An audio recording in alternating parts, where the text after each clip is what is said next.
What's up, everyone? Welcome to Power Play with CJ. Today I want to focus in on a question that I don't say question. People make this comment all the time, and I don't think it's fair. It's that Phil Kessel's soft. Is he a physical player? No. Are you paying him to win the Selke Trophy? No. But I wouldn't call him soft by any means. He's played the last 334 consecutive games. He missed the first 12 games of his first year in Toronto, 2009-2010, coming off shoulder surgery, which he played the shoulder injury in the playoffs with the Bruins that year. It's just been a very, very productive player in the NHL. His plus minus is awful, but he's averaging a point a game this season. He's played through a lot. I mean, his third year with the Bruins, he missed 12 games with mono. His rookie year, he missed, I think, 10 games with testicular cancer. I mean, he's gone through a lot. He did a lot of growing up in Boston, I should say.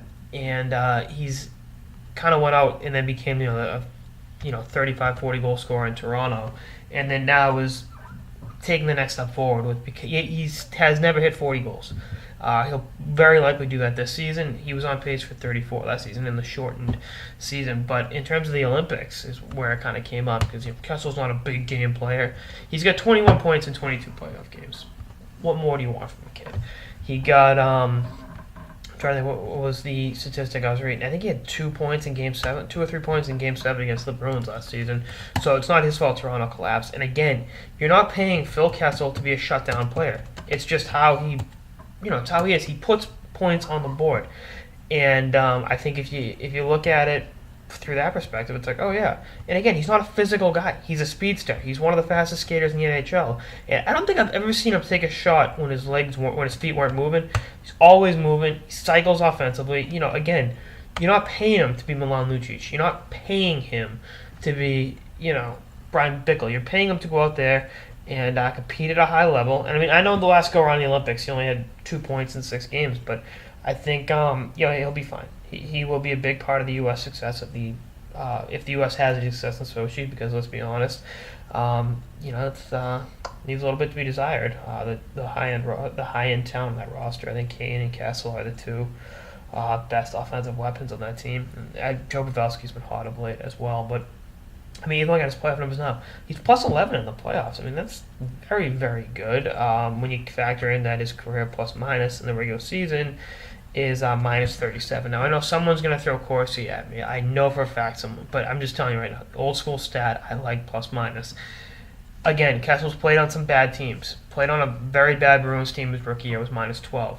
Minus 6 on an inconsistent Bruins team that was an ace seed is second year. And then his third year was plus 23 with the Bruins on a very good team, and then he's been minus in Toronto. I mean, but again, he's played on some very, very bad teams. Obviously, they had one of the worst records in hockey his first year there. Again, another season, one of the worst records in hockey. He was minus 20, minus 10 in 2012. Last year was minus 3, but he was, again, plus in the playoffs, and this year's minus 1.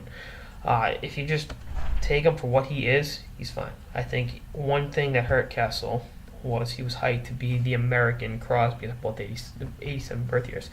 And Kessel had a very productive 1 year at Minnesota. He had 51 points in 39 games, which is awesome. For a kid that was 17 the first day of school, he didn't turn 18 until October. That's awesome.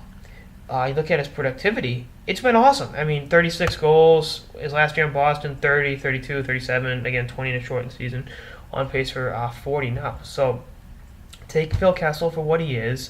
And don't try to don't put higher expectations on him that you want to put on another player. Another thing I heard somebody is he's introverted in terms of dealing with the media. I think that's given him a bad rap as being, kind of like a turtle in a shell, but that's just his personality type. I think, and that scathing ESPN article, if you can look that up, it's actually a pretty good read. Turned a lot of people off to him, but, even though he left the Bruins under, contentious at best circumstances, I like Kessel as a player. And as an American, I hope he has a good Olympics. And as a Phil Kessel fan, I met him once when he was in Boston. Very nice kid. I met him when he was, 18 or 19. And I wish nothing but the best for him. Anyway, that's our episode of the Power Play with CJ on Is Kessel Soft? Stay tuned for episodes throughout the season and beyond. Later, guys.